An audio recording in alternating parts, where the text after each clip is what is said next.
Hello everyone. आज के इस वीडियो में हम लोग पढ़ने वाले हैं क्लास 8 साइंस। चैप्टर है आप लोग का 14 कोशिकाएं हर जीव की आधारभूत संरचना। इस अध्याय को आज हम लोग पढ़ेंगे, साथ में इसके मुख्य तथ्य जो होते हैं उनको भी हम लोग जानेंगे। अगर आप लोग चैनल पर पहली बार आए हैं तो चैनल को सब्सक्राइब कर लीजिएगा। तो चलिए हम लोग देखते हैं। देखिए यहाँ पर है, आपने पिछली कक्षा में अमीबा के बारे में जानकारी प्राप्त की थी। अमीबा एक कोशिकीय जीव है। अमीबा एक कोशिकीय जीव है जिसमें जीवन सभी संबंधी सभी क्रियाएं संपन्न होती है। लेकिन आपका अपने बारे में क्या ख्याल है? पेड़ पौधे तथा अन्य जीवों के बारे में आप क्या सोचते हैं जिनमें संबंधित विभिन्न क्रियाकलापों को अलग अलग ठीक है,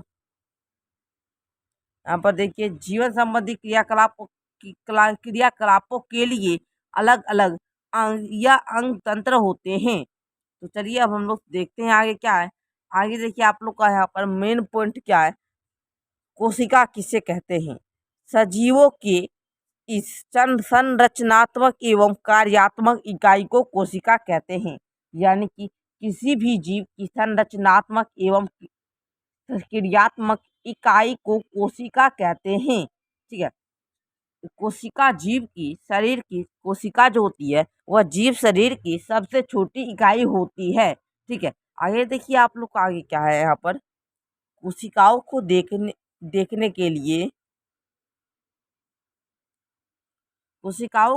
के लिए एक विशेष प्रकार के यंत्र की आवश्यकता होती है जिसे सूक्ष्मदर्शी कहते हैं। सूक्ष्मजीव से कोशिकाओं के आकार को कई गुना बड़ा करके देखा जा सकता है।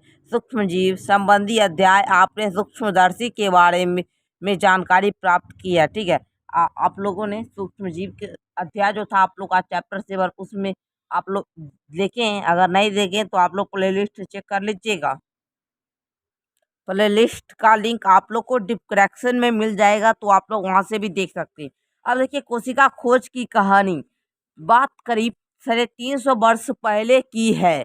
ठीक है, लेंस का उपयोग चीजों को बड़ा करके देखने के लिए लगा था। कई वैज्ञानिक सूक्ष्मदर्शी की मदद से एक नई दुनिया देख रहे थे, उनका वर्णन कर रहे थे। ऐसे ही एक वैज्ञानिक थे रॉबर्ट हुक। उन्होंने एक सूक्ष्मदर्शी बनाया था। जब सूक्ष्मदर्शी हाथ में आया तो उन्होंने तमाम चीजों को देखना शुरू किया। ऐसे ही चीज थी कॉर्क की पतली कटान, यानी कॉर्क की छिलन। कॉर्क एक पेड़ कॉर्क ओक की एक छाल की अंदर वाली परत से बनाया जाता है। इसमें हुक को जो कुछ भी दिखा वह आश्चर्यजनक था। संभवतः हुक कॉर्क के गुणों को जानने के लिए उनका सूक्ष्मदर्शी से अध्ययन कर रहे थे। शायद वे जानना चाहते थे कॉर्क इतना हल्का फुल्का क्यों है, पानी क्यों नहीं सूखता है, आदि आदि इत्यादि बातों को जानना चाहते थे। लेकिन हुक यह देखकर दंग रह गए कि कॉर्क में कई दीवारें हैं जो एक दूसरे को काटती है। इन कटानों के कारण कॉर्क में ढेर सारे छेद या कोठरियां बन गई। इन कोठरियों को हुक ने सेल नाम दिया। यह नाम लैटिन शब्द सेल्यूला यानी कोठरी से बना था। वास्तव में हुक द्वारा देखी गई कोठरी नुमा खाली संरचनाएं मृत कोशिकाएं थी जो बीच की दीवारों के कारण अलग अलग नजर आती थी। ठीक है, आगे देखिए आगे आप लोग का है। रॉबर्ट हुक के अपने साधारण सूक्ष्मदर्शी की सहायता से कोशिकाओं का अध्ययन किया, लेकिन उनके परीक्षण 150 वर्षों तक भी कोशिकाओं के बारे में बहुत कम जानकारी थी। देखिए कोशिका की खोज जो हुई थी वह रॉबर्ट हुक नामक वैज्ञानिक ने 1665 ईस्वी में मृत कॉर्क से किए थे। आप लोग देखिए यहाँ पर कॉर्क की छिलन कॉर्क से की थी, यानी कि कोशिका की खोज 1665 ईस्वी में रॉबर्ट हुक नामक वैज्ञानिक ने मृत कॉर्क से की थी। और यहाँ पर भी एक इम्पोर्टेंट कोई है, अमीबा पैरामीशियम इस्ट आदि एक कोशिकीय जीव में। देखिए बहुकोशिकीय और एक कोशिका वाला। देखिए अमीबा पैरामीशियम इस्ट आदि जो होता है वह एक कोशिका वाला जीव होता है। अब देखिए अब आप लोग को जो इम्पोर्टेंट है वो देखिए यहाँ पर कोशिका सजीव की संरचनात्मक एवं कार्यात्मक इकाई है, ये आप लोग जानते हैं। देखिए यहाँ पर थोड़ा सा इसे भी हम लोग देख ही लेते हैं। देखिए बहुकोशिकीय जीवों में कोशिकाओं का विशिष्ट समूह ऊतकों का निर्माण करता है। विभिन्न ऊतकों अंगों का निर्माण करते हैं तथा बहुत सारे अंग मिलकर अंग तंत्र का निर्माण करता है। इस प्रकार जीव आकार लेता है एवं जीवों के खास अंग जीवन संबंधी खास कामों के संचालन और संपादन करते हैं। आप समझ चुके हैं कि किसी भी जीव की उसके अंग ऊतक आदि के मूल कोशिका ही है। कोशिका सजीवों की संरचनात्मक एवं क्रियात्मक इकाई होती है। अब हम लोग जानते हैं कोशिका का आकार कैसा होता है। तो कोशिका जो होती है, कोशिकाओं के आकार को माइक्रोमीटर या माइक्रोन से मापते हैं। 1 माइक्रोमीटर 1 मीटर का 10 लाखवां भाग होता है, ठीक है, यानी कि 10⁻⁻⁶। देखिए यहाँ पर क्या है, यह 1 सेंटीमीटर का 10,000वां या 1 मिमी का 1000वां भाग होता है, मिलीमीटर, ठीक है। सामान्यतः कोशिकाओं का आकार 0.5 माइक्रोमीटर से 20 माइक्रोमीटर तक होता है। कोशिका का आकार 0.5 माइक्रोमीटर से 20 माइक्रोमीटर तक होता है। आए क्या है, कुछ बैक्टीरिया तो मात्र 0.2 माइक्रोमीटर तक होते हैं। औसत जंतु कोशिका की लंबाई 20 माइक्रोमीटर तक होती है। वैसे कुछ जंतुएं कोशिका बड़ी भी होती है। मानव शरीर में लाल रक्त कोशिकाएं सबसे छोटी, देखिए ये बहुत ही इम्पोर्टेंट है। मानव रक्त में लाल रक्त कोशिकाएं सबसे छोटी तथा तंत्रिका कोशिका सबसे बड़ी होती है, ठीक है। अब देखिए यहाँ पर ये आप लोग के लिए बहुत ही ज़्यादा अंडे का जो अंडा आप लोग देखे होंगे, जब आप लोग को स्कूल में भी मिलता होगा, जब उसके छिलके को हटाइएगा ना तो आप लोग को सफ़ेद भाग मिलेगा। तो वो सफ़ेद भाग को हम लोग एल्ब्यूमिन तथा पीला भाग, जब ये जो सफ़ेद भाग हटाइएगा तो आएगा पीला, उसी पीला भाग को हम लोग यॉक कहते हैं, जो उबालने के कारण मुलायम ठोस रूप में बदल जाता है। वास्तव में मुर्गी का अंडा भी जो होता है ना, वह एकल कोशिका अंडा एक एकल कोशिका रखता है। अब आप लोग का यहाँ पर है, पत्तियों के रंध्रों में पाए जाने वाली कोशिकाएं सेम के बीज या किडनी जैसी आकृति की होती है। पत्तियों में जो स्टोमेटा पाई जाती है वह सेम के बीज या किडनी जैसी आकृति की होती है। आगे देखिए, कुछ कोशिकाओं की आकृति निश्चित होती है, जैसे श्वेत रक्त कोशिका। ये जो कोशिका होती है श्वेत रक्त कोशिका, जिसे हम लोग WBC भी कहते हैं, इसकी आकार जो होती है वह निश्चित नहीं होती है, लेकिन ये अपनी आकृति बदलती रहती है। कभी ये अपनी आकृति जो होती है या निश्चित आकृति में नहीं रहती है, ये आवश्यकता अनुसार बदलती रहती है, ठीक है।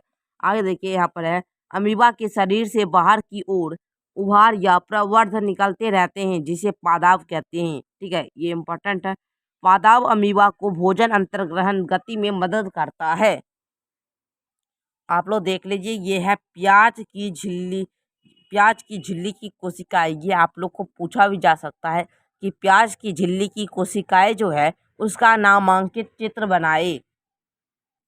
अब आप लोग देखिए यहाँ पर है, रंजक या अभिरंजक ऐसे रंगीन पदार्थ हैं जो कोशिका को अलग अलग हिस्सों में चिपक कर उन्हें अलग अलग रंग दे सकते हैं। अभिरंजकों का प्रयोग करने में कोशिका के विभिन्न भाग अलग से नजर आते हैं। रंजकों के प्रयोग की तकनीक को अभिरंजन या स्टेनिंग कहते हैं। मिथाइलिन ब्लू सेफ्रेनिन आदि रंजकें, लाल स्याही का उपयोग भी अभिरंजक के रूप में किया जा सकता है, ठीक है। आगे देखिए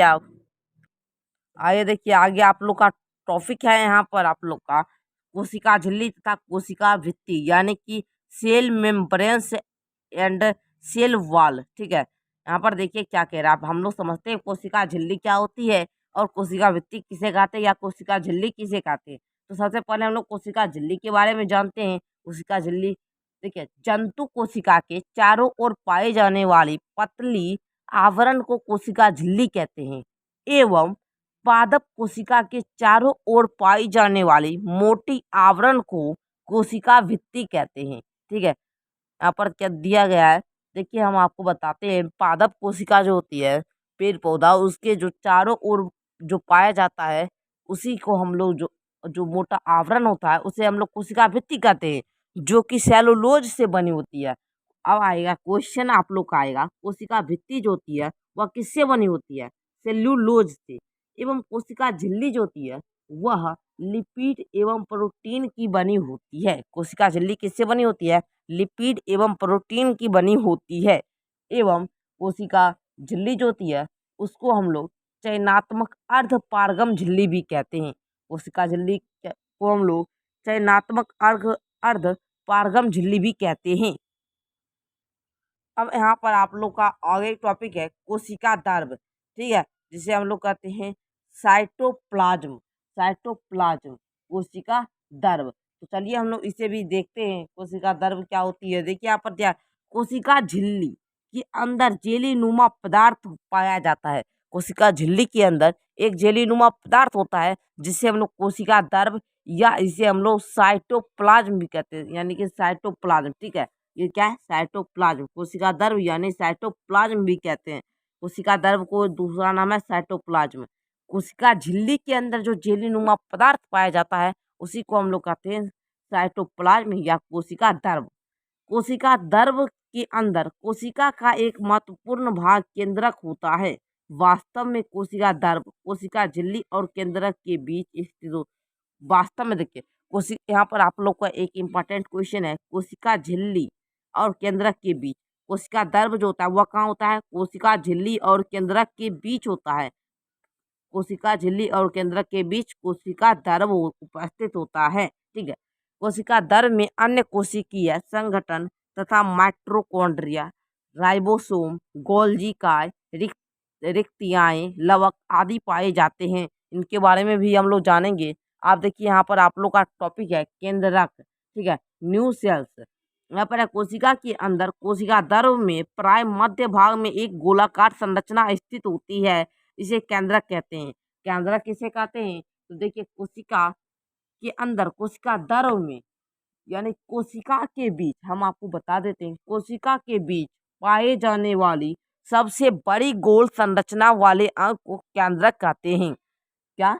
कोशिका के बीच पाए जाने वाली सबसे बड़ी गोल संरचना वाले अंग को कोशिका का केंद्रक कहते हैं। देखिए केंद्रक जो होती है वह केंद्रक को जो होती है वह उसे हम लोग कोशिका का नियंत्रक भी कहते हैं, ठीक है। और कोशिका झिल्ली की तरह एक झिल्ली केंद्रक को भी घेरी रहती है। केंद्रक के जो चारों ओर झिल्ली घेरी हुई रहती है उसे हम लोग कोशिका झिल्ली कहते हैं।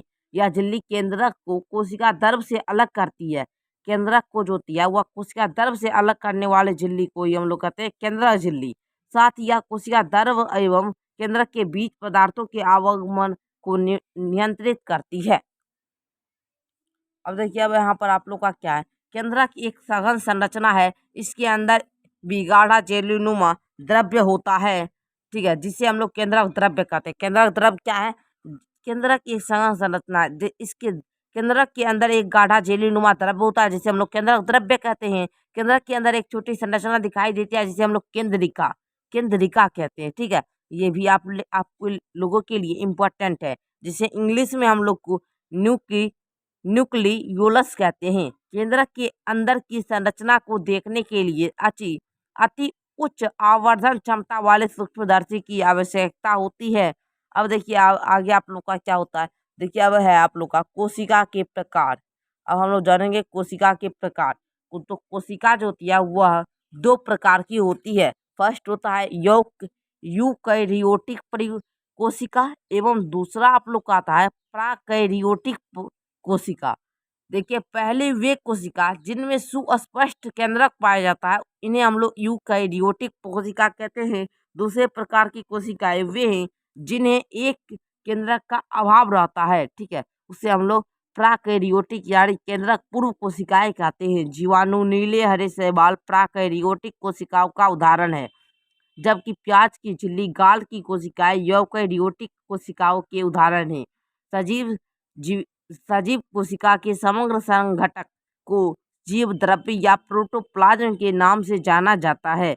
इनमें कोशिका द्रव तथा केंद्रक द्रव्य दोनों सम्मिलित रहते हैं। यह जीव द्रव्य कोशिका को जीवित करने वाला पदार्थ होता है।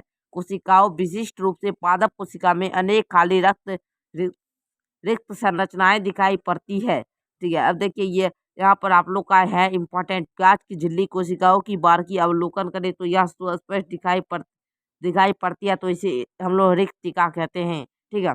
अब देखिए जंतुओं की कोशिकाएं में रिक्तिकाएं जो होती है अत्यंत छोटी होती है एवं पादपों में बड़ी होती है। अब यहाँ पर आप लोग का है प्लास्टर, जिसे हम लोग लवक कहते हैं। ठीक है, लवक के बारे में हम लोग जान लेते हैं थोड़ा सा। देखिए यहाँ पर क्या दिया गया है, कोशिकाओं में पाए जाने वाले रंग। देखिए लवक को पादप कोशिका में कोशिका गर्भ से बिखरी हुई संरचना को हम लोग लवक कहते हैं। लवक 3 प्रकार का होता है, हरित लवक, वर्णी लवक एवं अवर्णी लवक। हरित लवक किसे कहते हैं, जो जिससे जो होता है पत्तियों का रंग हरा होता है, उसे हम लोग कहते हैं क्लोरोप्लास्ट, यानी कि हरित लवक के कारण ही ये पत्तियों का रंग हरा होता है। दूसरा आप लोग देखिए, हरित लवक को क्लोरोफिल भी कहा जाता है, इसे भी याद रखिएगा। दूसरा आप लोग का है वर्णी लवक, ये रंगीन होते हैं, जिसके कारण पौधे का एवं फूल का रंग जो होता है वह विभिन्न कलर का होता है। वो वर्णी लवक ये रंगहीन होते हैं, जो पौधे के जड़ों में पाए जाते हैं। अब आप लोग का देखिए यहाँ पर क्या है, रंगीन और रंगहीन लवकों को क्या कहते हैं, इसे आप लोग पता करना तो हम आपको बता दिए। रंगीन रंगीन लवक को वर्णी लवक एवं रंगहीन लवकों को हम लोग अवर्णी लवक कहते हैं। अब आप लोग का है जंतु और पादप कोशिकाओं में अंतर, ये क्वेश्चन भी पूछा जाएगा, जंतु और पादप कोशिकाओं में अंतर बतावे। तो आप लोग इसे ध्यान से देखिएगा। देखिए यहाँ पर दिया गया है, फिगर भी है आप लोग का, पादप कोशिकाएं और जंतु कोशिकाएं। ठीक है, ये दोनों अंतर देख लीजिए, आप लोग समझ लीजिए।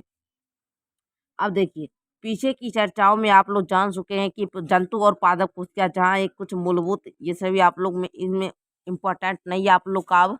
ठीक है, आप लोग को देखिए आगे आप लोग का क्या है, यहाँ पर इसमें भी इम्पोर्टेंट उतना नहीं है, और आप लोग इस एक बार इसे भी पढ़ लीजिएगा। और देखिए अगर आप लोग कोशिका को नोट्स के साथ लेना चाहते हैं तो आप लोग ज्वाइन कर लीजिएगा, ज्वाइन बटन यहाँ पर लागू है, आप लोग ज्वाइन कर सकते हैं। आप लोग को वहाँ पर माइटोकॉन्ड्रिया क्या है, लाइसोसोम क्या होता है, राजधानी क्या होता है, गोल्गी क्या होता है, इसकी खोज, इसकी हम लोग के क्या उपयोग है, तो इसके बारे में वहाँ पर आप लोग जानेंगे, तो आप लोग ज्वाइन कर लीजिएगा। चलिए आज के लिए इतना ही, फिर मिलते हैं अगले वीडियो के साथ।